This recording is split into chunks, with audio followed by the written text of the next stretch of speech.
Si Chondoon ay isang mangangaso ng halimaw na nagpoprotekta sa sangkatauhan laban sa nakatatakot na mga nilalang. Sa edad na 7, siya ay dinukot ng mga siyentipiko at tinurukan ng hindi mabilang na mga gene ng halimaw na unti-unting nagpalayo sa kanya sa pagiging tao sa loob ng 70 taon. Nang malapit na siyang maubusan ng buhay, iniwan siya sa isang demon gate kung saan nakipaglaban siya hanggang sa huling hininga. Pinaslang ang napakaraming halimaw bago siya tuluyang pumanaw. Ngunit sa isang himala siya ay muling nabuhay, ipinanganak na muli bilang tao. Ngunit taglay pa rin ang lahat ng kanyang kapangyarihan. Sa pagkakataong ito, determinado siyang mamuhay bilang tunay na tao. Naglakbay si Cheondoon sa Demon Realm, naghahanap ng isang lugar na maaari niyang tawaging tahanan. Sa kanyang paglalakbay, nakapatay siya ng isang halimaw, gumawa ng kasuotan mula sa balat nito at nagtayo ng isang malamultong tahanan bago nagtipon ng mga halaman upang palamutian ang kanyang bakuran. Sa isang niyebeng bundok, nakatagpo siya ng kakaibang mga halamang halimaw at dinala ang mga ito pauwi. Habang nag-iikot, narinig niyang may mga mangangaso na nakikipaglaban at naisip niyang nakawin ang kanilang gate stones. Ngunit nadiskubre niyang sila ay pinagtaksilan ng kanilang mga kasamahan na ninakaw ang lahat at tumakas. Sa kanyang pagtuntun, natuklasan niya ang isa pang eksperimento na kagaya niya na nakatakas mula sa laboratorio. Pagbalik niya sa kanyang tahanan, natagpuan niya ang fugitive na nagmamasid mula sa mga palumpong. Ang nilalang ay nag-anyong aso upang manghingi ng pagkain at kalaunan ay nagbagong anyo bilang isang batang babae na nagtanong kung maaari siyang manatili. Pumayag si Cheondoon, ngunit sa kondisyong tutulong ito sa mga gawaing bahay, isang bagay na masigla naman nitong sinimulan agad. Ang pamagat ng kwento, The S-Rank Hunter's Healing Life with Monsters. Nagsisimula ang manhwa sa isang kwento na pamilyar sa lahat ng nakasaksi. Isang araw, bumukas ang mga misteryosong gate at nagsimulang magiba ang mundo. Mula roon, lumabas ang mababangis at halimaw na mga nilalang na nagmula sa tinawag na Demon Realm. Sa panahong yun, may mga piling tao na nagising bilang mga hunter, mga nilalang na pinagkalooban ng kakaibang kapangyarihan mula sa mana. Dahil sa kanila, nakahanap ng pagkakataon ng sangkatauhan upang lumaban, lumipas ang panahon at muling naitayo ang mga lungsod. Bagamat marami pa ring suliranin, may ilan ang muling nakakapamuhay ng may kaunting katahimikan. Ngunit hindi palaging ganoon ang kalagayan, dahil kakaunti lamang ang kusang nagigising bilang hunter. Patuloy na damadami ang mga walang saysay na pagkamatay habang walang tigil sa pag-atake ang mga halimaw, kaya naman, napagpasyahan ng sangkatauhan na lumikha ng artipisyal na mga nilalang, isang paraan upang makapagtayo ng panlaban at makabuo ng sariling hukbo laban sa mga halimaw. Sa mga eksperimento, ginamit nila ang mga bilanggong nasa death row, mga bangkay ng hayop, mga mineral mula sa loob ng gate, at maging mga selula ng halimaw. Pinagtagpi-tagpi nila ang lahat ng ito upang mabuo ang bunga ng desperasyon ng tao na mabuhay, ang malawakang produksyon ng mga Chimera Hunter. Ito ang naging sagisag ng pagsasanib ng agham at kapangyarihan ng mga hunter. Dahil dito, bumaba ng malaki ang bilang ng mga namamatay na hunter at nailigtas ang napakaraming buhay.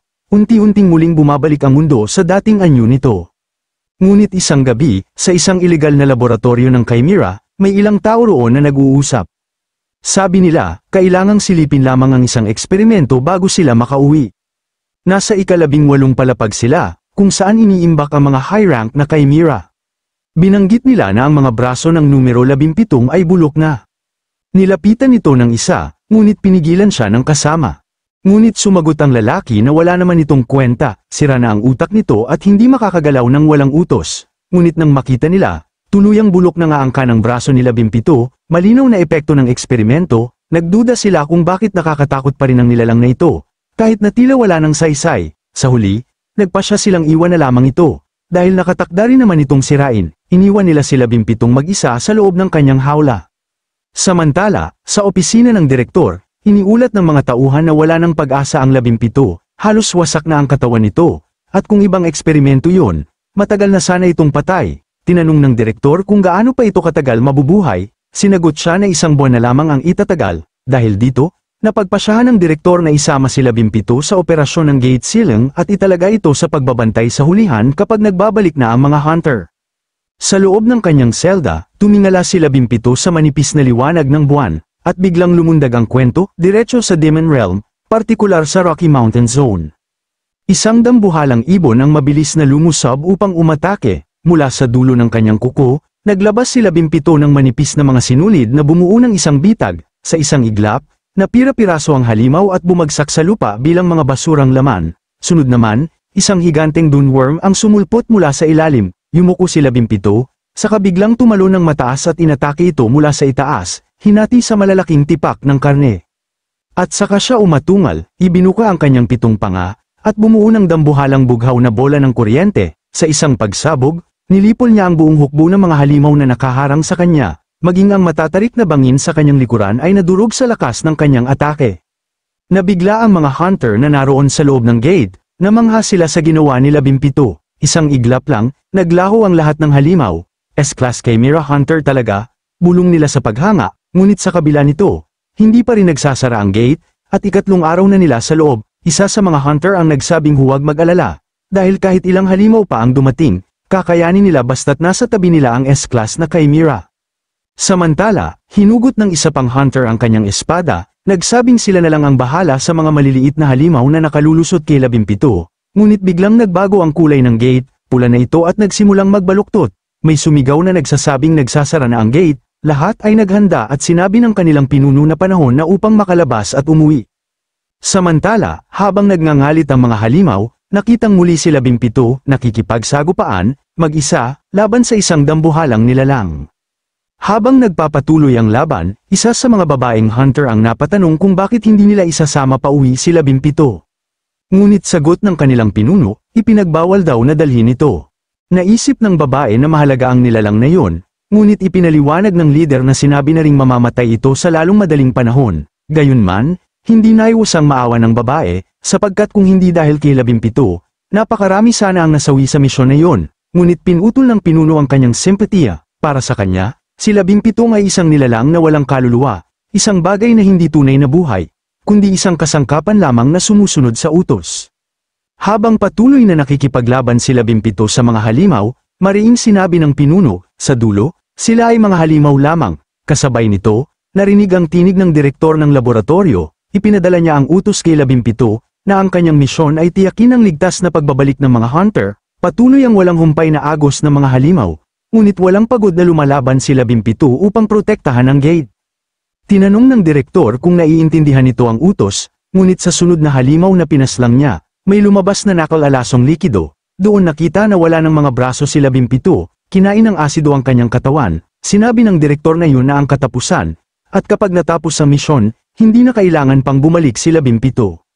Sa kabila ng kanyang kalagayan, iniulat ni 17, return secure, complete, ngunit nang mapagtanto niyang natutunaw na ang kanyang katawan, bumulong siya, return not allowed. At sa huli, pinili niyang maupo na lamang at sumuko sa kanyang mga sugat.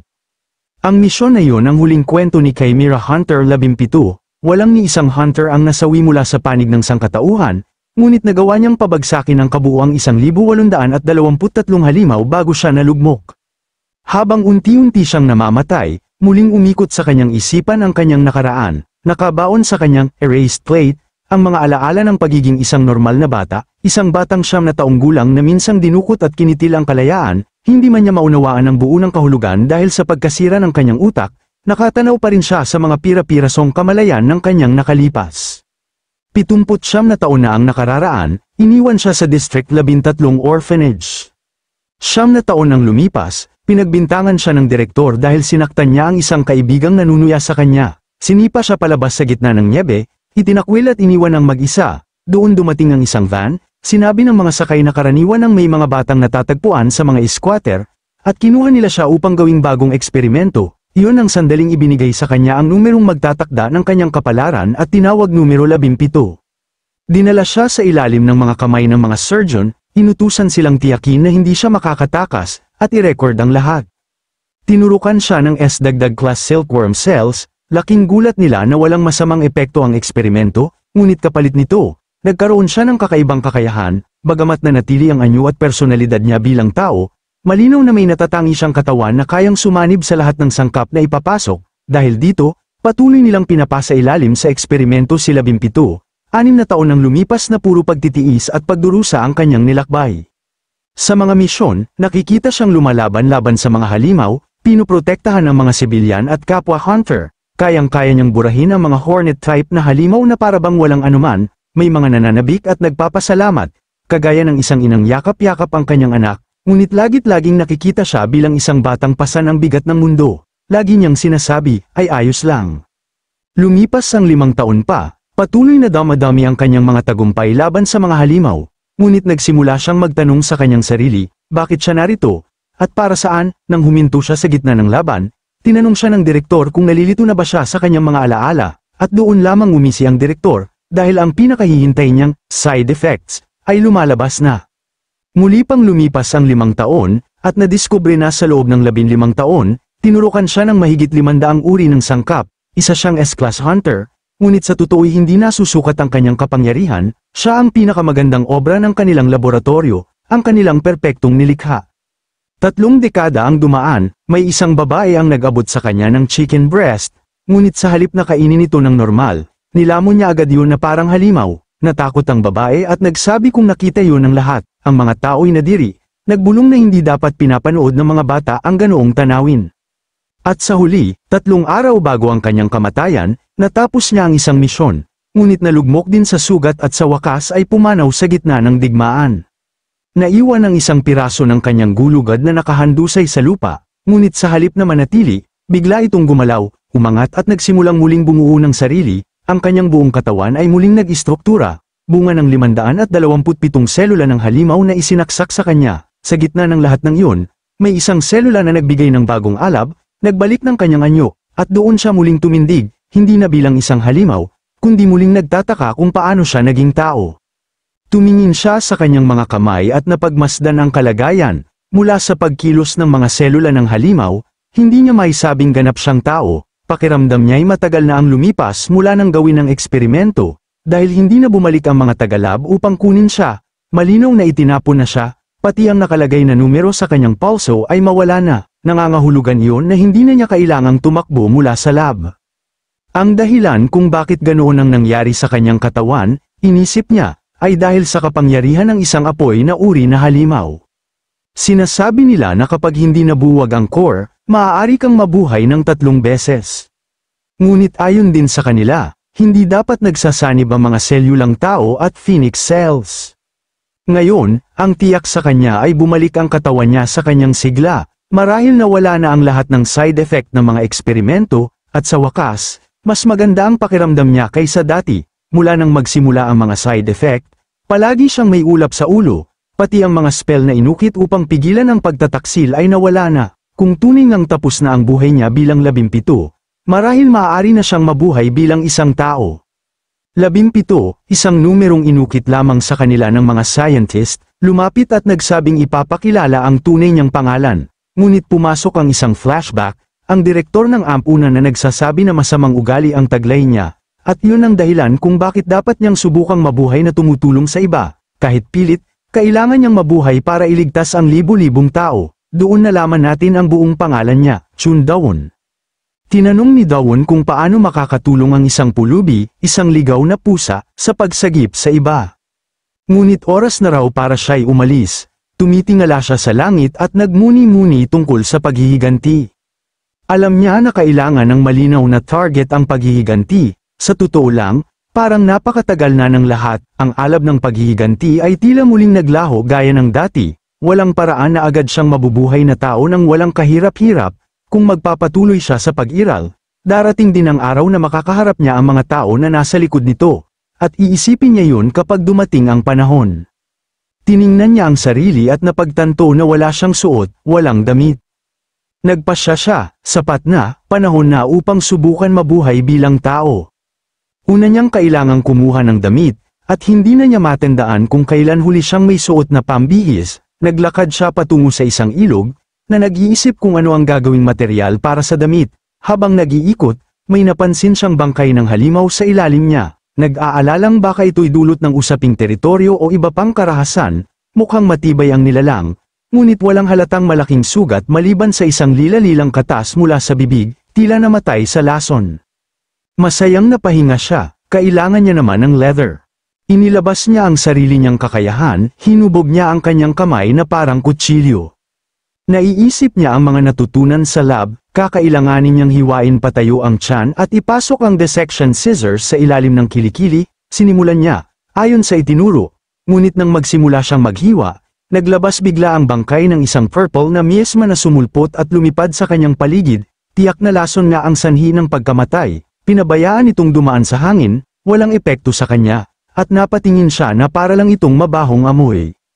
Nagpatuloy siya sa pagbalat. Sa unang pagtatangka, hindi naman ito ganoon kasama. Kinala niya at nilubog ang balat sa tubig upang maalis ang karamihan ng lason. Inakala niyang magiging malambot ito sa una, pero dahil balat ng halimaw, napakatigas at hindi pa nahabi ng maayos, nagkaroon siya ng ideya. Sinimulan niyang bugbugin ang balat ng paulit-ulit. Yan daw ang paraan ng pagsasagawa. Pinatatag niya ito hanggang sa lamambat ng sapat at tama ang sukat. Habang abala siyang pinapantasan at pinapanday ang balat, may kakaibang nangyari. Mula sa tuktok ng ulo ng ibong yon, tumalon ang apoy at nagsimulang magsunog.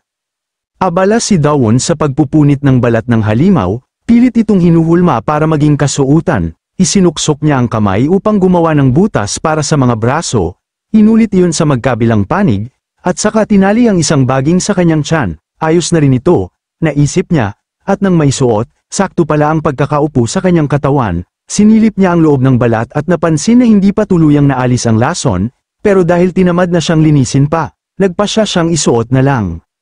Maya-maya, narinig niya ang huni ng ibon, akala niya ay patay na ito, kaya't nagtaka. Nang makita niyang umiiling ang ibon, para bang may ipinapahiwatig, nagulat siya, kahit may paninigas na postmortem sa katawan nito. Buhay pa rin pala, isang tanda na kabilang din ito sa mga immortal. Noon, bilang isang mangangaso, tiyak na pinatay na niya ito nang walang pag-aalinlangan, ngunit ngayon, nag-iba na ang pananaw niya. Ang ibon ay sobra ng mahina upang maging banta. Maswerte ka, bulong niya sa ibon, pero maswerte rin ako, ito ang pangalawa kong buhay. Kaya kung gayon, mabuti pa'y mamuhay tayo ng maayos, at kung papalarin ang tadhana, muli tayong magkikita. Pagkasabi niyon, tinalikuran niya ang nilalang at nagpatuloy sa paglalakbay. Pumasok siya sa isang kuweba. Nag-isip na baka pwede itong gawing tahanan, ngunit bago pa man siya makalalim, biglang nagbitak ang lupa, isang dambuhalang higad na halimaw ang lumitaw mula sa ilalim. Sobrang dilim dito, sabi ni Dawon, sabay bunot ng sandata. Mabilis niyang pinugutan ng ulo ang higad at nagpasya, pass, hahanap na lang ako ng iba. Umakyat siya patungong kabundukan, hanggang sa makarating sa isang nyebeng lugar. Doon, nakipagsagupaan siya sa ilang mga yeti. Ngunit napagtanto niyang magiging mahirap ang pagkukunan ng pagkain doon, kaya't bumaba siyang muli, gumala sa mga kagubatan, at nakatagpo ng mga kabuteng may amoy na nakakasulasok. Dumaan pa siya sa isang kuweba ng tao, ilang bulkan, ngunit tinanggihan niya ang bawat isa. Hanggang sa may nadaanan siyang bangin, habang nakatanaw mula sa itaas, napatigil siya. Ang ganda ng tanawin, bulong niya sa sarili. Hindi niya inakalang makikita pa niya ang kalikasan bilang isang bagay na kaaya-aya. Nagpasya siyang maglibot pa at tumano ng mas malapitan. Tumalon siya mula sa talampas, diretso sa lupa sa ibaba. Sa kanyang harapan ay malinaw na tubig at maraming isda.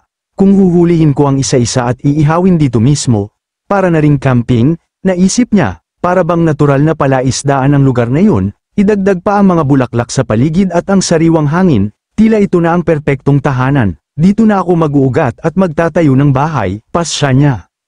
Ngunit bago pa man siya makapagsimula, isang kakaibang liwanag ang bumuka sa kalangitan. Muling nagbukas ang isang gate, sa parehong lugar kung saan nilipol niya ang mga halimaw. Mula roon, may tumilapon palabas, ng damapo sa lupa, isa pala itong maliit na robot, at ang unang salita nito, sigurado ba kayong, ito na ang Demon Realm? Itinaas ng ating bida ang kanyang kamay at mariing sinabi na dapat linisin ang lugar. Sa isang malawak na galaw lamang, bumagsak kaagad ang 12-dosenang matatangkad na puno. Ang lagapak ng kanilang pagbagsak ay umalingaw sa tahimik na kapaligiran. Tinitigan niya ang paligid at tumango sa sarili. Tiyak na sapat na ito. Naglakad siya sa mga natumbang troso, pumili ng pinakamainam upang itabi at magamit sa hinaharap. Pagkatapos ay napako ang kanyang pansin sa lupa. Hindi pantay at hindi akma para sa pagtatayo, kaya't muling inihanda ang kanyang braso at sa isa pang tiyak na galaw, napatag at nalinis ang lupa sa isang iglap, naging maluwang at pantay na espasyo na perpekto para sa konstruksyon.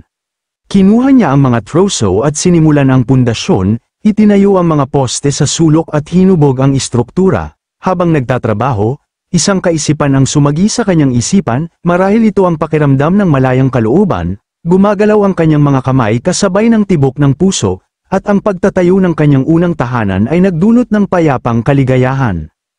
Inilatag ang mga tabla bilang sahig, at sa kawalan ng mga pako, ginamit niya ang kakaibang solusyon, ang malapot na uhog ng halimaw na ahas upang dam-aikit ang mga troso.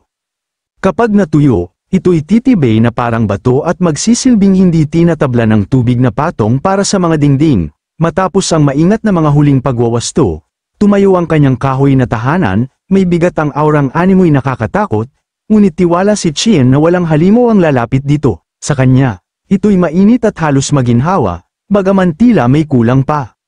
Naalala niya ang isang alaala bago pa bumukas ang Demon Realm Gate, isang larawan mula sa mundong pantao ng isang lalaki at ang kanyang pamilya, naglalaro kasama ang kanilang aso sa bakuran, may mga halamang tumutubo sa paligid, dahil ang mga aso mula sa mundo ng tao ay hindi mabubuhay dito, naisip niyang magtanim na lamang ng gulay, bagaman hindi niya alam kung alin ang nararapat. Nang maalala ang nyebeng bundok na malapit, nagpasya siyang kunin ang mandragora, di nagtagal, naglalakbay na si Chon sa malalim na nyebe ng bundok, hinahanap ang mga bihirang halamang tumutubo lamang sa tuktok ng Manhattan, habang bumubuhos ang malakas na nyebe, bumalik sa kanyang alaala ang araw ng kanyang pagkakadukot, dinala sa laboratorio sa edad na 9, noon ay nakaramdam siya ng ginhawa imbes na takot, masaya na nakaligtas siya sa gutom at lamig. Ngayon, habang kumakapalang mana sa hangin, alam niyang malapit na siya, nakita niya ang mga dahon na hugis puso na sumisilip sa nyebe, at siya'y napangiti. Tiyak na hindi nasayang ang kanyang paglalakbay. Ang mga mandragora ay mga marurupok na nilalang, animoy tulad ng mga isdang sunfish, na maaaring mamatay dahil lamang sa kaunting tensyon, kaya't pinili niya ang mga batang madaling makakaangkop. Nang pitasin niya ang una, inasahan niya ang nakabibinging sigaw, ngunit sinalubong lamang siya ng katahimikan, mahimbing na natutulog ang maliit na nilalang sa kanyang palad, nagulat siya at muling sumubok, ang pangalaway gumawa lamang ng kakaibang mumunting tunog. Ang pangatlo na may gayon din ang ikinilos. Napagtanto niya nang may pagkabigla na ang mga mandragora ay nagsasalita habang natutulog. Sa Lam-Ana Human Realm, ang mga inaalagaang mandragora ay nagsisisigaw hanggang sa mamatay dahil sa matinding stress. Ngunit ang mga ito'y nanatiling kalmado, nagtaka siya kung bakit hindi sila lumalaban, hanggang sa maalala niya ang iniksyon ng mga selula ng mandragora sa kanyang sariling katawan. Marahil ay kinikilala siya ng mga ito bilang kapamilya, tinanggap niya ito at nagpasyang dalhin sila pauwi, balak niyang gumawa ng tsaa mula sa kanilang mga ugat kapag naghinog, at kainin ang kanilang bunga bilang merienda. Ngunit naalala niya na kapag pinwersa ang pamimitis ng kanilang bunga, ito'y nagiging lason, kaya't nangako siyang tratuhin sila ng may pag-iingat. Bigla, may narinig siyang mga kakaiba ngunit pamilyar na tunog, mga mangangaso. Naisip niya kung bakit may maglalakas loob sa ganitong mapanganib na lugar. At napangiti ng bahagya, iniisip na baka makatagpo siya ng gate stone. Samantala, sa ibang bahagi ng bundok, dalawang mangangaso ang desperadong nakikipaglaban laban sa isang hukbo ng demonyong kuneho. Pinagtaksilan sila at iniwan ang kanilang mga kasamahan bilang pain, sila'y labis na nalulupaypay at malayo sa bilang ng kalaban, isa ang nagtaas ng kalasag upang salagin ang pag-atake. Alam na hindi na yun tatagal pa, sa harap ng kamatayan, kapwa sila nagsisi sa pag-iwan ng kanilang mga simpleng trabaho upang mangaso, para lamang hanapin ang nawawalang Chimera Hunter. Tuluyan ang bumigay ang kanilang depensa, at sumugod ang mga kuneho, kumikislap ang mga mata sa pagkasabik sa dugo, nadakip sila ng takot, ngunit bago pa man dumating ang wakas, may isang bagay na bumulusok sa nyebe sa likuran ng mga nilalang, sumambulat ang puting pulbos sa hangin, napatigil ang mga kuneho, at isang lalaki ang lumitaw, si Chon, nakasuot ng magaspang at primitibong kasuotan, habang umaalon ang kanyang halimaw na aura, sa isang iglap, nagsitakbuhan ang mga kuneho. Napatitig ang mga mangangaso sa hindi makapaniwala, bago ipakilala ang kanilang mga sarili bilang sina Kim at Song. Ibinahagi rin ni Chien ang kanyang pangalan, napakunot ang noo ni Kim, hindi pamilyar dito, at lalong nagtaka sa itsura ni Chien. Tinanong ni Chon kung bakit sila naroon at binalaan sila sa panganib, inamin nilang pera ang dahilan, ipinaliwanag ni Kim na ipinadala sila ng laboratorio upang hanapin ang isang Chimera Hunter sa Demon Realm, isang pahayag na nagpataas ng tensyon kay Chon, iniisip na siya ang tinutukoy. Ngunit hamupa ang kanyang kaba nang linawin ni Kim na ang kanilang target ay isang makina. Nang usisain ni Chon ang kanilang mga supply, inamin ni Song na sila'y pinagtaksila ng kanilang mga kasama na tumakas bitbit ang lahat. Napagtanto ni Chien na ang mga traidor na yun ang may hawak ng Gate Stone. Binalaan naman ni Kim na ang matagal na pananatili sa Demon Realm ay maaaring nakamamatay, depende sa ranggo ng isang mangangaso, kaya't taimtim nilang nakiusap kay Chien na tulungan silang makabalik. Isa pa nga ang nagsalita tungkol sa kanyang buntis na asawa. Ngunit nakadama si Chien ng kakaibang presensya, bigla siyang tumalon palayo ng may bilis na ikinamangha ng dalawang mangangaso. Hindi kalayuan, may isang maliit na robot na malalaki ang mata, nakatayo sa gilid ng bangin, nag-aatubiling sumulong. Sa likuran nito, tatlong mangangaso ang papalapit, isa ang may dalang kalasag at sibat. Hinihimok ang kanyang mga kasama na ito na lamang ang kanilang pagkakataon. Nang sila'y tumalon upang umatake, humarap ang robot, kumislap ang mga mata nito ng pula at pumasok sa kill mode, kinilala silang mga kaaway. Dumating si Chon sa isang malungkot na bahagi ng niebe, kung saan malinaw ang bakas ng karahasan at kawalan ng pag-asa, mantsado ng dugo ang maputlang puting lupa, at nakakalat sa nagyayelong paligid ang mga piraso ng bagahe ng tao. Napagtanto niyang huli na siya ng ilang sandali. Ngunit ang sumunod na nakakuha ng kanyang pansin ay ang iba't ibang mga yapak na nakabaon sa niebe, hindi pantay at napakarami. Naalala niya ang sinabi sa kanya na ang katawan ng Chimera ay gawa sa likidong metal. Isang kaisipan ang sumagi sa kanyang isip, kung totoo yun, kaya rin itong magpalit ng anyo. Ngunit dahil napakabihira ng ganoong material, inisip ni Chien na ang Chimera ay dapat maliit lamang ang laki. Gayunpaman, nakapagtataka para sa kanya kung paano nakayang pabagsakin ng isang maliit na nilalang ang 5 katamtamang antas na mangangaso ng mag-isa. Sa kabila nito, bahagyang ngumiti si Chon, impressed sa lakas ng halimaw. Samantala, makikita si Kim na tinutulungan si Song na makatayo. Pinapalakas loob niya ito, ngunit mabigat ang tinig ni Song nang sabihin niyang tila wasak na ang kanyang katawan, laso ng kontaminadong demonic mana. Ipinaalala ni Kim ang kanyang buntis na asawa at ang sanggol na malapit ng ipanganak. Ngunit tuluyan nang nawala ng pag-asa si Song, kumislap ang kanyang mga mata.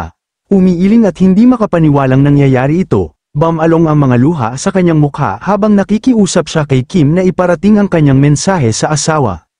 Ngunit tumangging sumuko si Kim, mahigpit niyang hinawakan ang braso ni Song, umiiyak na parang bata, at ipinilit na kumapit ito. Naniniwala pa rin ako na darating ang isang himala, iyak niya. Sa sandaling yun, napatingin silang dalawa sa gilid at napatigil nang makita si Chien, naglalakad papalapit, pasan ang kanilang mga nawalang bagahe. Nagulat ang kanilang mga mukha, mabilis na tumakbo si Kim, lumuhad sa harap ni Chien, at nagmakaawa para sa kanilang buhay. Bahagyang nagulat si Chien, inalala niyang hindi niya kailanman binanggit ang Gate Stone sa kanila. Ngunit humagulhol si Kim. Inamin niyang alam niya ang batas ng Demon World, ang makahanap, siya ang may-ari. Ngunit patuloy pa rin ang pagsusumamo, nanginginig ang kanyang mga kamay nang ilabas ang 2 tseke mula sa kanyang bulsa, tig 10 milyong won ang halaga, at inalok ito kay Chien bilang kapalit ng kanilang kaligtasan. Ang desperasyon sa tinig ni Kim ay hubad at totoo. Ang kanyang pagnanais na makabalik ay lubos, alam ni Chien na ang 20 milyong won ay napakalaking halaga. At naisip niyang magiging kapaki-pakinabang yun sa pagbabalik niya sa mundo ng tao. Tinanggap niya ang mga tseke at iniabot kay Kim ang isang Gate Stone. Agad namang ginamit ito ni Kim upang buksan ang isang portal, saka malalim na yumukod bilang pasasalamat. Sandaling lumayo ang isipan ni Chien, ngunit bago pa sila makaalis, tinawag niya si Kim at tinanong ang halaga ng isang Gate Stone. Kumislap ang takot sa mga mata ni Kim habang umaamin na ito ay 10 milyong won. Nag-aalala na baka may mangyaring masama sa huling sandaling iyon. Nag-atubili siyang nagtanong kung bakit gusto malaman yun ni Chien, ngunit laking gulat niya nang ngumiti lamang ito ng marahan at iniabot pa sa kanya ang isa pang Gate Stone, sukli para sa natitirang 10 milyon, wika niya. At saka nangyari ang hindi inaasahan, lumapit si Chon kay Song at nagsimulang mag-inject ng mana sa katawan nito. Namutla si Kim sa pagkagulat at takot, sapagkat alam niyang kahit ang isang mataas na ranggo na mga ngaso ay hindi kayang gawin ito. Kapag may naging mali, parehong maaaring mamatay ang nagbibigay at tumatanggap, ngunit si Chien ay nagpatuloy ng walang pangamba, matatag ang konsentrasyon habang lalong lumalalim ang takot ni Kim. Makalipas ang ilang sandali, matagumpay na napadalisay ni Chien ang demonic mana sa katawan ni Song, Agad ang pagbabago, nanlaki ang mga mata ni Song sa pagkabigla habang dama niyang muling bumabalik ang lakas sa kanyang katawan. Sa labis na tuwa, niyakap niya si Kim ng mahigpit, umiiyak at sinasabing hindi siya makapaniwalang makakauwi na talaga sila. Nanlaki rin ang mga mata ni Kim, hindi makapaniwala sa himalang kanyang nasaksihan. Si Qian ay tumalikod na lamang habang paulit-ulit na yumuyuko si Song, nangangakong hindi niya malilimutan ang kabutihang yon, nanatiling hindi makagalaw si Kim. Batid niyang ang paglilinis ng demonic mana ay nangangailangan ng napakalaking kapangyarihan, at ang tanong kung sino talaga si Qian ay nanatiling nakaukit sa kanyang isipan. Pagbalik ni Qian sa kanyang payak na tahanan, nakahinga siya ng maluwag nang makita itong buo pa rin, walang halimaw na naglakad palapit habang siya'y wala, ngunit biglang may mahihinang ingay ang sumalubong sa kanya, at nang silipin niya, nakita niyang nagigising na ang mga mandragora na kanyang dala. Maingat niya silang itinanim sa lupa, napansin ang lungkot na nakaukit sa kanilang maliliit na mukha, naisip niya kung ang kalungkutan ba ay mula sa pagkakakuha sa kanila ng sapilitan, o simpleng gutom lamang. Idinaan niya ang banayad na agos ng mana sa kanyang mga daliri, at kaagad na nagningning ang kanilang mga ekspresyon sa galit. Ngunit sa mismong sandaling yun, naramdaman niya ang kakaibang presensya, tiyak niyang yun ang parehong machine kay Mira na nakatakas. Ngayoy pinagmamasdan siya mula sa mga anino ng palumpong, kumikislap ang mga matang tila nag-aabang, hindi maisip ni Qian kung anong pakay ng nilalang na yun, kung may kailangan ito, bakit hindi magpakita ng hayagan. Inilapag niya ang mga tseke at sinimulang buksan ang mga bagahe sa sahig, may mga damit, isang portable cooking pot, isang burner, ilang gate stones, at mga sleeping bag, malinaw na mahusay ang paghahanda ng mga mangangaso. Mas malalim pa niyang hinalungkat ang laman, hanggang sa matagpuan niya ang isang pakete ng ramen, at bumalik sa kanyang alaala ang huling beses na natikman niya ito, sa ampunan noong siya'y bata pa. Napangiti siya ng malumanay at nagpa siyang lutuin ito, lumabas siya upang kumuha ng tubig mula sa ilog, ngunit habang papalapit, isang demonic fish ang biglang tumalon sa kanya, ang itsura nito'y nagbigay sa kanya ng ideya, kung dinaragdagan ng tao ang ramen ng kung ano-anong sangkap, bakit hindi rin niya subukan ito? Inisip niyang baka masarap yun, umatras siya at umakyat sa puno, kinuha ang mga itlog mula sa pugad ng halimaw, at dahil walang berdeng sibuyas, pumitas siya ng isang halamang kahawig mula rin sa parehong puno. Pagbalik niya sa palayok, isinama niya lahat ng sangkap sabay-sabay sa tubig at sinindihan ang burner, hindi naman sinasabi sa instruksyon kung kailan ilalagay ang mga sangkap, biro niya sa sarili, samantala, nakamasid mula sa malayo ang kay Mira, hinihila ng gutom sa amoy. Hindi nagtagal, isang mabahong amoy ang kumalat sa paligid, nagtaka si Qian kung talagang ganito ba dapat ang ramen, pati ang mga mandragora ay napangiwi sa pagkasuklam, ngunit ang kay Mira, lalo lamang na humaling dito, nilalamon ng gutom, naalala nitong mahal ng mga tao ang mga aso, kaya't nagbago ito ng anyo sa isang maliit na kayumangging tuta, kunwari may sugatang paa, upang kawan ni Qian. Lumapit ito ng paika-ika. Ngunit agad nakilala ni Qian ang tunay nitong anyo. Pinagmasdan niya ang kakaibang nilalang, iniisip kung paano ito nakatakas mula sa laboratorio at nakarating sa Demon Realm. Gayunpaman, nanatili siyang kalmado, at may ngiti pang ang nagtanong kung gusto ba nitong kumain. Masayang tumahol ang tuta bilang tugon, nang maluto ang ramen, halos hindi makapigil sa sarili ang tao at ang aso, ngunit ang kanyang niluto at may hindi kaaya-ayang anyo. Sa kadahilanang wala siyang alam sa pagluluto, ngunit para sa kanilang dalawa ito ay masarap tignan. Sa unang subo, bumalik si Qian sa kanyang alaala sa ampunan, sa parehong init at lasa, at marahang umiti, ang halimuyak na yun, na para sa kanya'y kaaya-aya, ay lumutang sa hangin, bagaman halos hindi matagal ng mga mandragora. Pagkatapos ng pagkain, sinabi ni Qian sa aso na maaari na itong umalis dahil kailangan na niyang magligpit. Paika-ikang lumakad ang tuta gamit ang kanang paa. Ngunit nang walang pakialam na ipinaalala ni Qian na kaliwa ang paa nitong kunwari sugatan, bigla itong napatigil, at saka dahan-daang inilipat ang pag-ika sa kaliwang paa.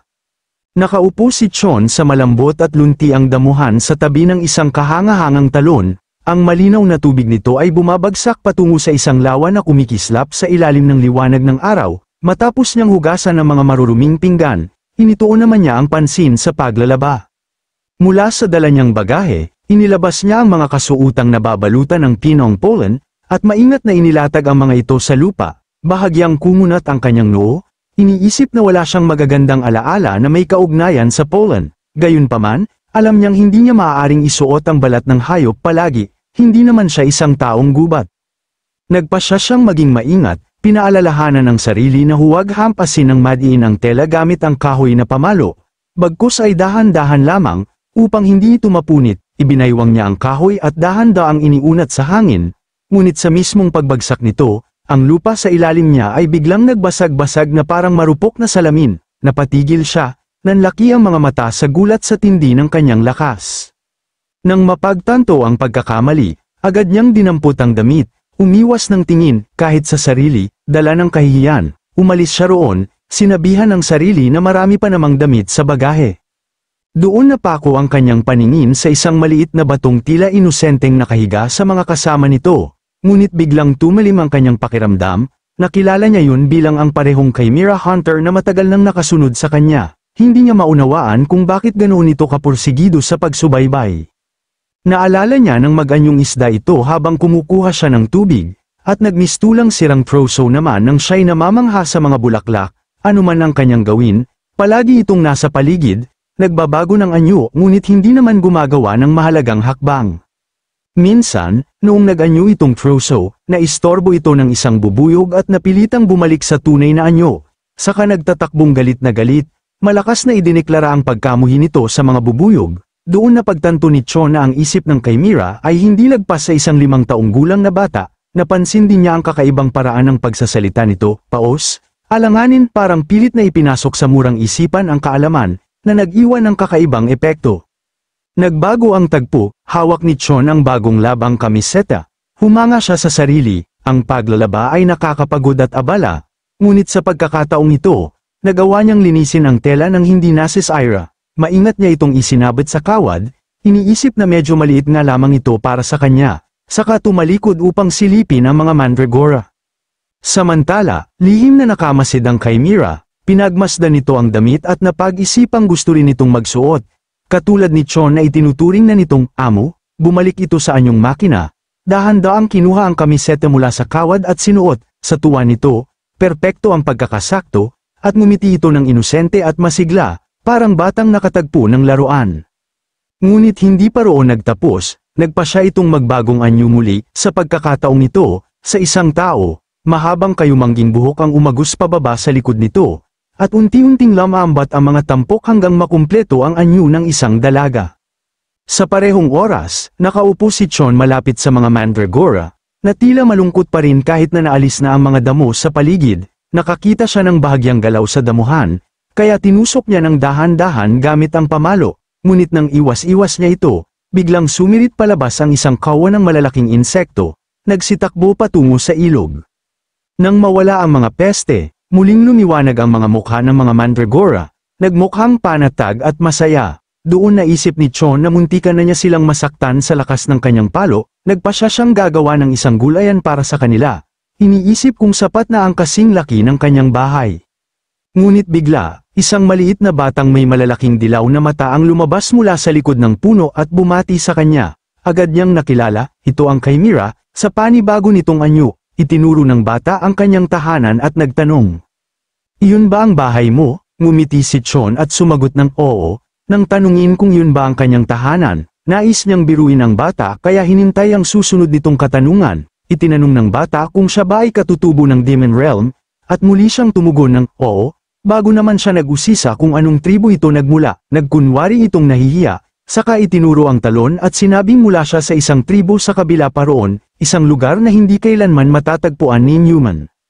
Nakipaglaro si Chon at nagtanong kung galing ba ito sa tribo ng Nyog. Mabilis namang tumango ang bata, nakangisi ng may kalokohan, at kinumpirma na totoo ngayon. Napangiti si Xian at sinabing suot niya ang kanyang mga damit. Ngunit mariin itong iginiit na nakita lang niya ang mga yun at kaya ay kanya na. Pumayag naman si Chon, saka siya tinanong kung bakit naroon ito. Ang bata ay yumuko, nagsabing itinaboy siya ng kanyang tribo at nakiusap na pahintulutang tumira sa kanyang lupain. Nang tanungin niya kung bakit gusto nitong makasama siya, napuno ng luha ang mga mata ng bata at nagsimulang umiyak.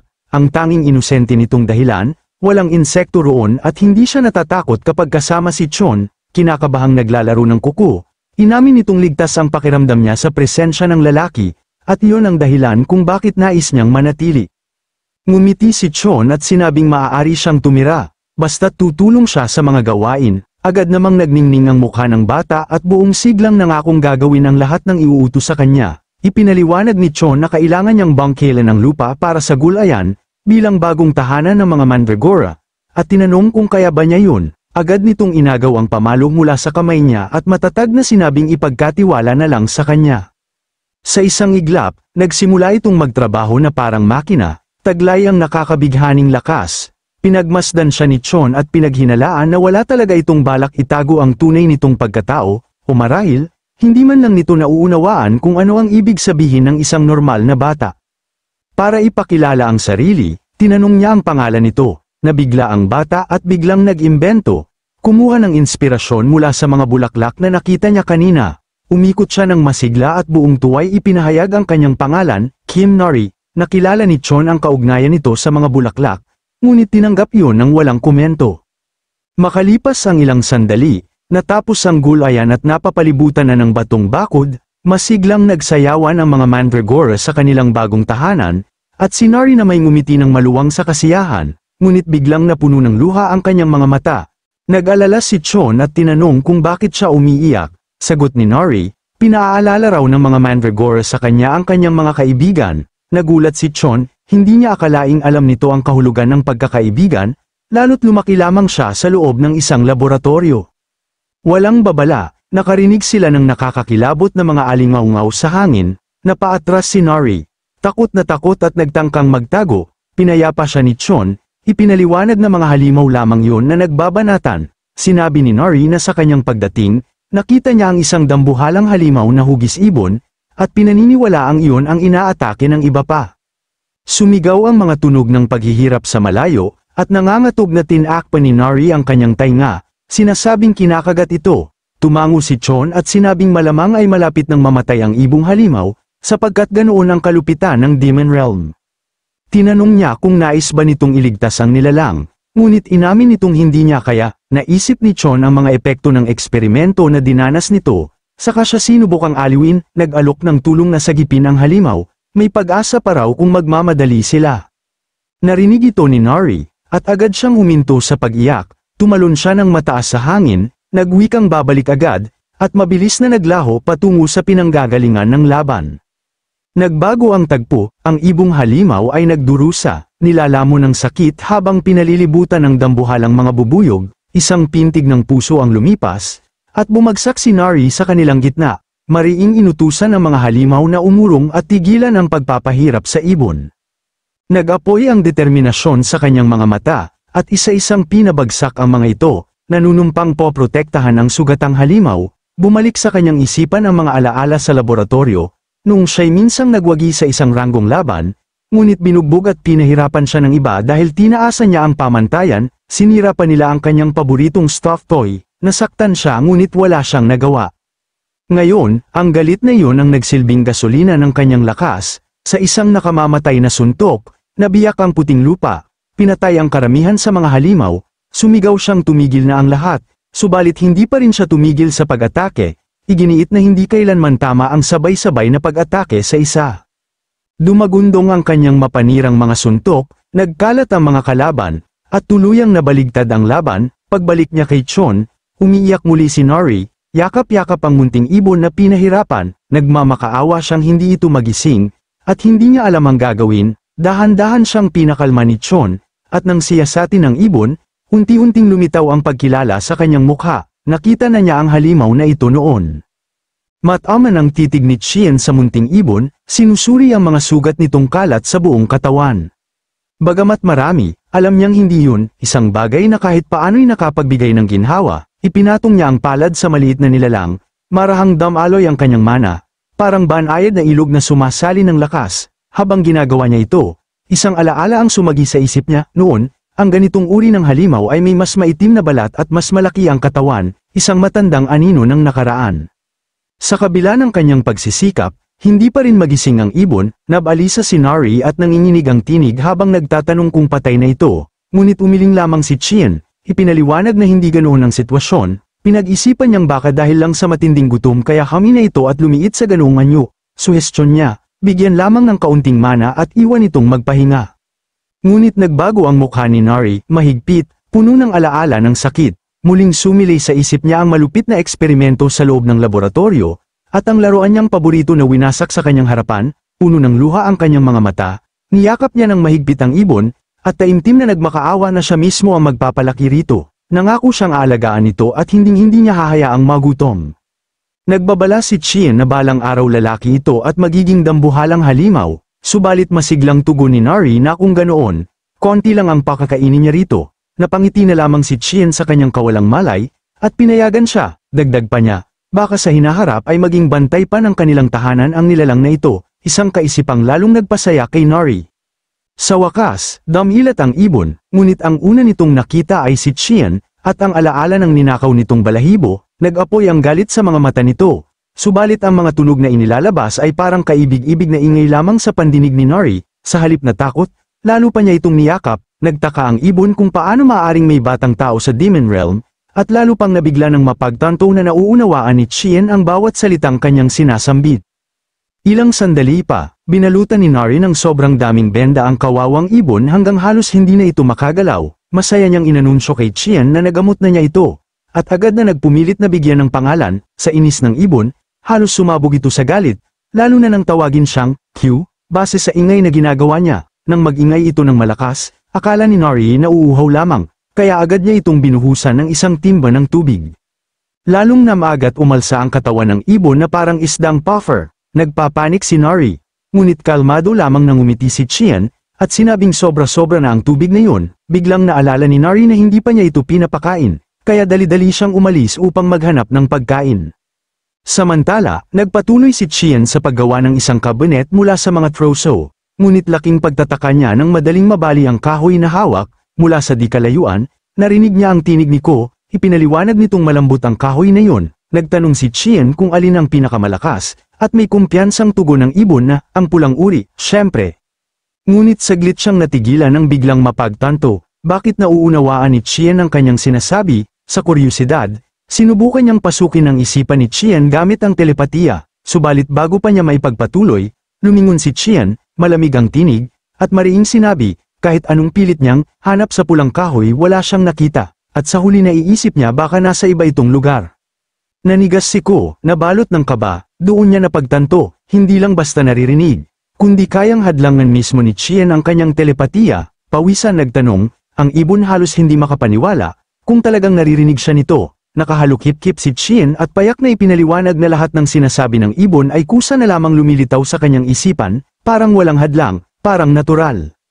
Mas lalong namangha si Chien nang mapagtanto niyang si Q ay hindi lamang basta-bastang halimaw, hindi lang ito nakakaintindi ng wika ng tao, nakakapag-usap pa ito ng malinaw at may loika. Sa loob-loob niya, napaisip siya kung kabilang ba ito sa mga bihirang, intelligent monsters, na minsan lang banggitin, at hindi pa niya nakikita kailanman. Itinaas niya ang isang kilay at tahimik na nagtanong, nagkita na ba tayo noon?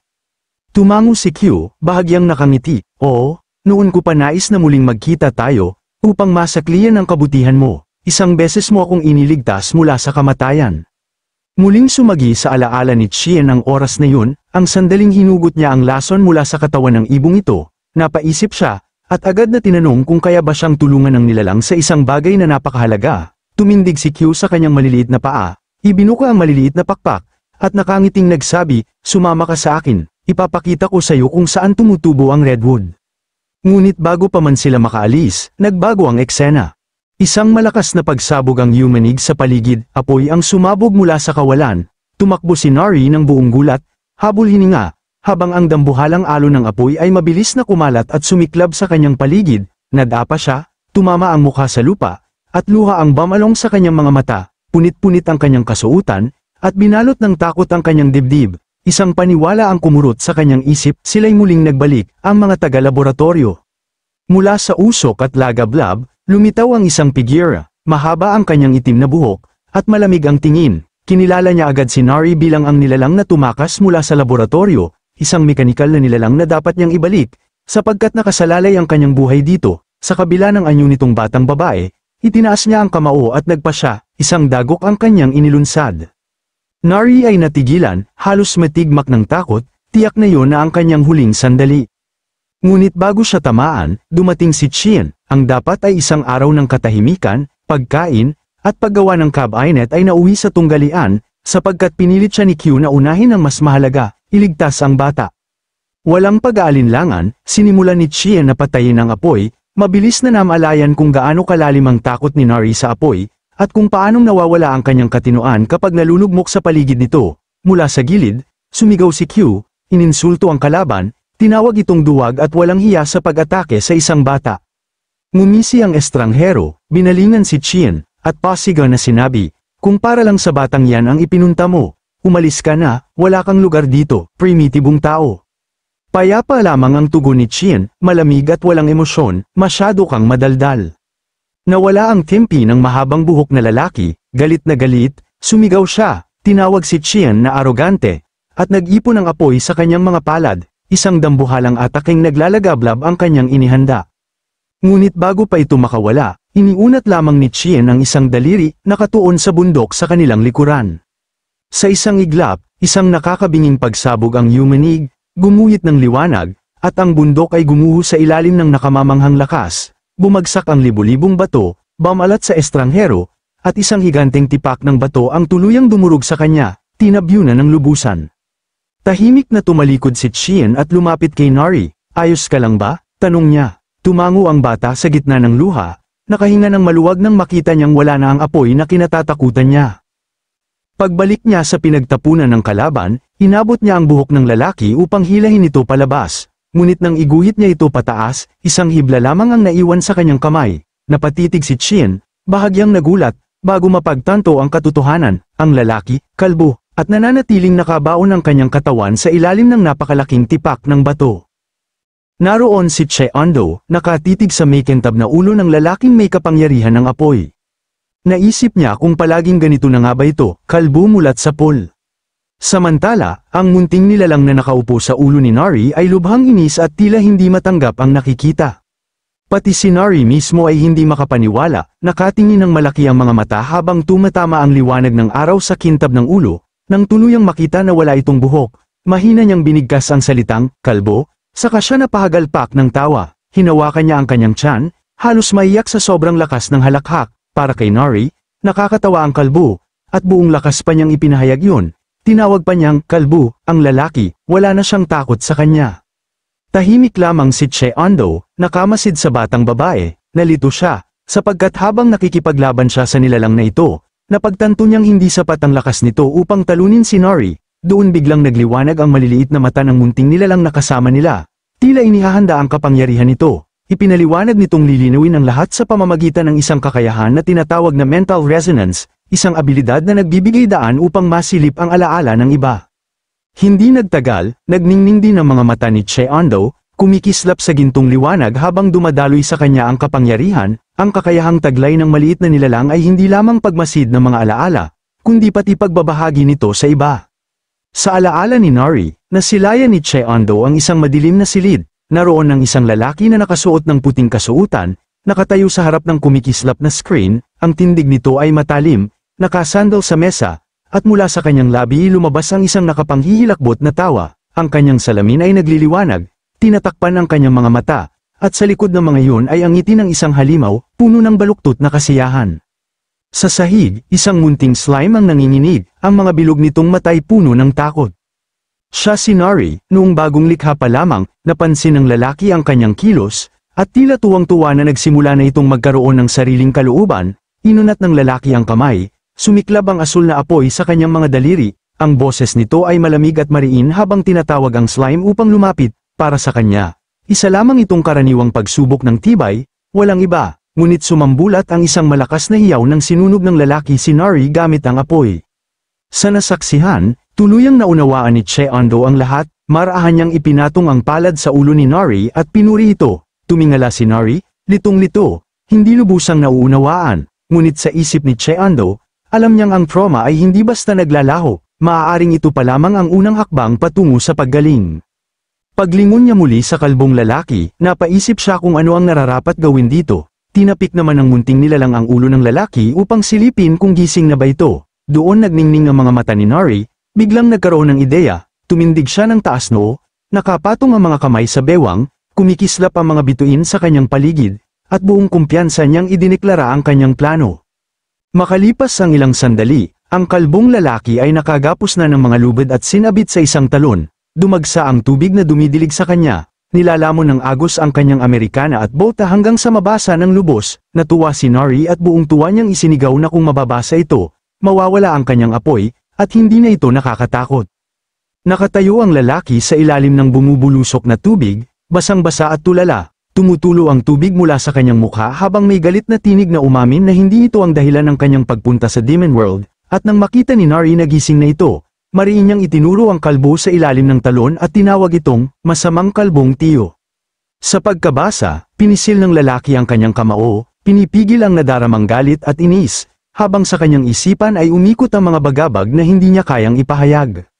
Samantala, nandoon si Che Ando, malapit lang kay Nari, marahan niyang pinaalalahanan ng bata na huwag husgahan ng tao batay lamang sa kanilang anyo. Ngunit si Nari, imbes na tumango, ay napangisi ng mapilyo, habang si Che Ando ay payapang nakahawak ng palayok na may banayad ng ngiti. Habang tinititigan niya ang reaksyon ng bata, napaisip siya na marahil ay mas mabilis pa itong makakabawi kaysa sa kanyang inaasahan. Lumuhad si Che Ando sa gilid ng ilog at nagsimulang punuin ng tubig ang palayok. Ang maliit na nilalang ay lumipad ng malapit, nagmamasid at nagtataka kung ano ang ginagawa niya. Payapa siyang sumagot na kukuha siya ng tubig upang magluto ng ramen. Sa narinig, napasigaw si Kim Nari sa tuwa. Ipinahayag na ang ramen ni Tito ang pinakamasarap. Napatingin sa kanya si Che Ando na may bahagyang ngiti. Tila nag-aalinlangan kung totoo nga. Sa loob-loob niya, nagtaka kung ang coconut tribe ba ay kumakain din ng ramen na may isda. Namula si Nari, sabay taas ng kanyang kamao at mariing ipinilit na mahal ng kanilang tribo ang ramen. Samantala, patuloy na bumabagsak ang tubig sa kalbong lalaki, dumadaloy ang tubig sa kanyang mukha habang pinapakitid ang kanyang mga mata na puno ng matalim na titig. Sa isip niya, malinaw na si Che Ando ay isang dagdag na klase ng hunter, at maaaring mas malakas pa, itinatago lamang ang tunay na kakayahan. Habang nagtatampisaw si Nari, sinisipa ang tubig at masiglang sinisigaw na siya mismo ang huli ng isda. Nakaupo naman si Che Ando sa gilid, payapang hawak ang palayok, pinagmasdan siya ng kalbong lalaki at inisip na si Che Ando ay marahil isang hunter na namumuhay ng palihim, malayo sa lipunan. Samantala, seryosong nakatingin si Che Ando sa tubig at naisip na kakailanganin pa niya ng dagdag kung para sa tatlo ang lulutuin. Sa pag-aayos nila upang magluto ng ramen, hindi maiwasan ng kalbo ang inis, sa kanyang isipan, tila katawa-tawa na huliin siya at pagkatapos ay sabay-sabay nakakain ng ramen. Kahit sa Demon World, mali at magulo ang ganitong pangyayari.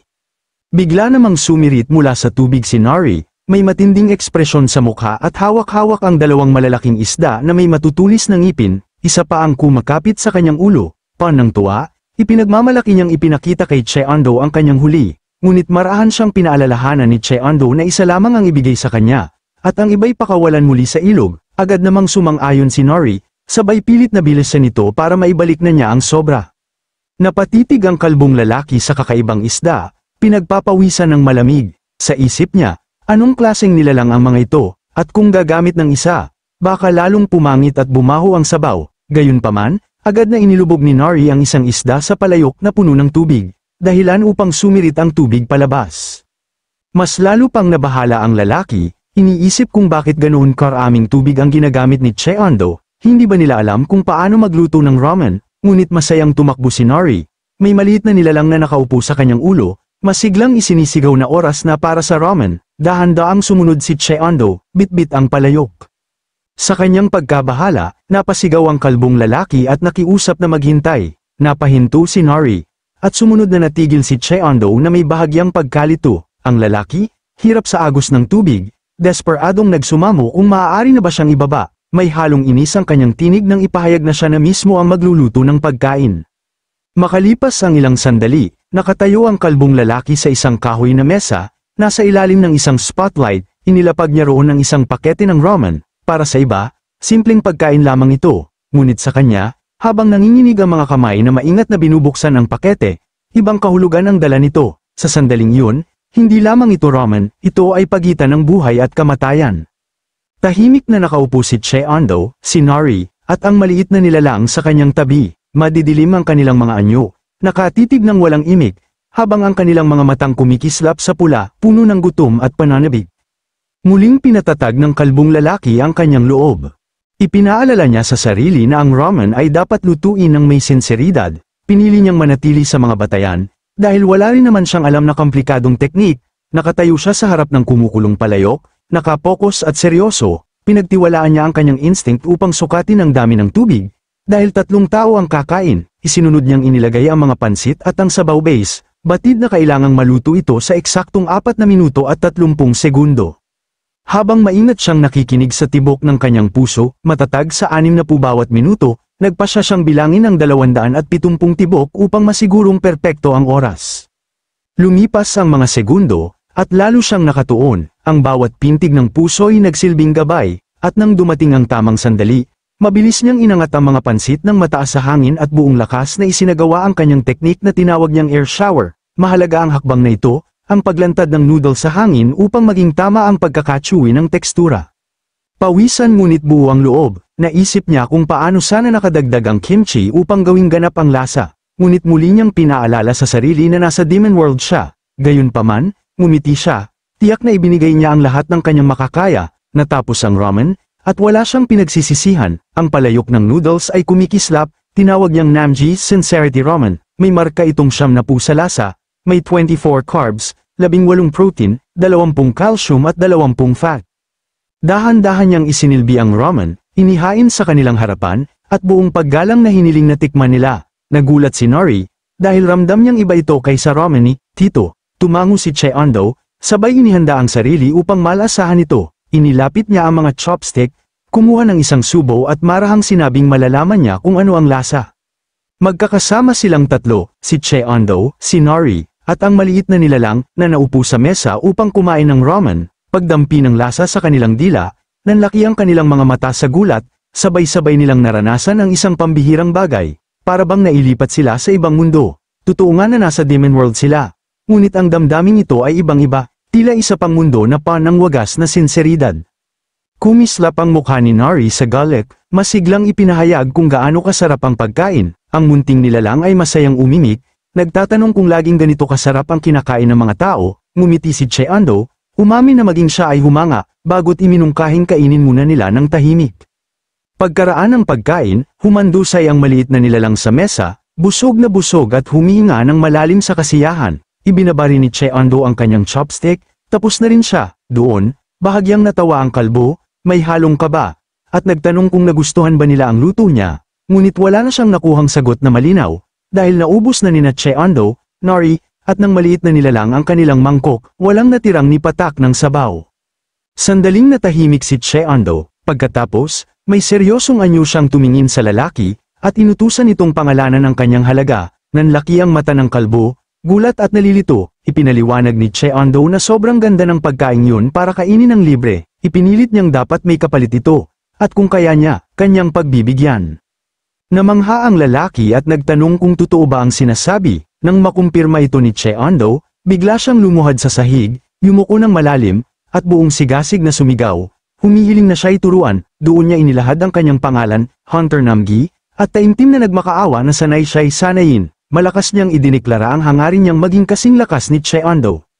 Ngunit naguluhan si Che Ando, iniisip kung bakit siya tinatawag na ganoon, at kung ano ang ibig sabihin ni Namgi sa salitang, turuan. Patuloy pa ring nakayuko si Namgi. Sabay puri na si Che Ando ang pinakamalakas na hunter na kanyang nakatagpo. Inakala niyang naroon ito para sa isang pangmatagalang misyon, batay na rin sa kanyang tirahan. Sa desperasyon, pilit siyang nangumbinsi. Ipinagmamalaki pa na kaya niyang magluto ng maraming putahe at mayroon siyang mga sertipikasyon, bagamat inamin din niyang wala naman talaga. Sa bandang huli, buong lakas niyang isinambit na may-ari ng isang tindahan ng pritong manok ang kanyang ama. At buong kumpiyansa pang ang idinagdag ni Namgi na kaya niyang gumawa ng kahangahangang pritong manok, at yun man lang ay totoo. Lalo siyang naging mapilit, itinuturo kung gaano kahirap para kay Che Ando na dumaan sa mga gate para kumuha ng supply at damit. Inalok niyang siya na ang maging tagadala, handang gumawa ng lahat ng errands para sa kanya. Sa huli, nangako pa siyang handa siyang magbayad ng anumang halaga, kapalit lamang ng mga aral at pagsasanay. Nakatuon ang nuot na kaluhod sa lupa, buong desperasyon ng tinig ni Namgi habang nagmamakaawa, isinambit niya ang pangarap na marating ang ranggong A-class, at para rito, nais niyang maging alagad ni Che Ando, ngunit nanatiling kalmado si Che Ando. Isang tanong lamang ang kanyang binigkas, ang tunay na dahilan ng kalbo sa pag-atake kay Nari. Totoo bang para lamang ito sa bounty? Napatigagal si Namgi, hindi alam ang isasagot, nauutal niyang tinanong kung ang tinutukoy ba ni Che Ando ay ang robot, ngunit bago pa siya tuluyang makapagsalita, mabilis na bumulong si Che Ando, pinapaalala na manatili sila sa kwento ng Coconut Tribe at magkunwaring yun ang totoo. Napakagatlabi si Namgi, sabay yuko at pagtango, halatang nahuli sa sariling pagkakamali. Habang nangingilid ang luha, inamin niyang personal ang dahilan, mahirap ipaliwanag, ngunit maya-maya, lumakas ang kanyang tinig at tumaas ang emosyon. Buong sigaw niyang ipinahayag na wala siyang pakialam sa gantimpala o kay Nari mismo, ang mahalaga lamang ay ang makapasa siya sa Hunter Rank Test, wala nang iba. Tahimik na pinagmasdan siya ni Che Ando, bago magbigay ng payak na utos, tumayo. Nabigla si Namgi at nagtanong kung bakit, ngunit tumindig si Che Ando, at ang kanyang katawan ay bahagyang nagliwanag ng enerhiya, ipinaliwanag niyang matapos kumain ng masarap na pagkain, ang pinakamaliit na maibabalik niya ay ang isang sparring session. Nagliwanag ang mukha ni Namgi, puno ng pasasalamat, yumukod siya ng malalim at buong puso siyang nagpasalamat, ngunit biglang pumutol sa kanilang usapan si Nari, malakas niyang ipinagsalpukan ang kanyang maliliit na kamay sa mesa at mariing idineklara na siya ang makikipag-sparring. Humarap si Che Ando sa kanya, tinanong kung sigurado ba siya, sa kanyang mga mata ay nagliliyab ang determinasyon, naalala ni Nari ang turo na minsang ibinigay sa kanya, kapag natatakot ka, durugin mo ito, at sa pagkakahawak niya sa mga salitang yun, mariin niyang ipinahayag na nais niyang harapin mismo ang hamon. Natawa ng nerbyoso si Namgi, pilit na niluluwagan ang sitwasyon, ipinaalala niyang bagaman malakas si Che Ando, hindi rin naman siya ganoong kaina. Ngunit ang matalim na titig at walang matitinag na pananahimik ni Nari ang nagpahiwatig, hinding-hindi siya uurong. Sa huling pagkakataon, tumingin si Che Ando kay Namgi at tinanong kung kaya ba nitong basagin ang dambuhalang itim na bato sa kanilang harapan. Nanigas si Namgi sa pagkagulat, mabilis niyang ipinaliwanag na yun ay obsidianite, isang material na mas matigas pa kaysa diamante, imposible itong basagin maliban na lang kung A-class hunter. Natawa siya ng pilit at sinabing hindi yun magagawa. Ngunit bago pa man niya matapos ang kanyang paliwanag, biglang sumabog ang bato at nagkapira-piraso sa isang malakas na putok, nanlaki ang kanyang mga mata, nanginginig ang katawan at nanlamig ang mukha, habang unti-unting damaloy ang pawis sa kanyang pisngi, hindi niya maunawaan kung paano ito nangyari. Sa harap ng kanyang pagkabigla, tumindig si Kim Nari, ang kanyang maliit na katawan ay nagliliwanag ng matinding enerhiya, siya mismo ang gumamit ng kapangyarihan upang durugin ang obsidian, taglay ang mabangis na ekspresyon. Itinuro niya ang kanyang kamay kay Namgi at buong tapang na idineklara, "Kalbong tiyo, halika at mag-spar tayo."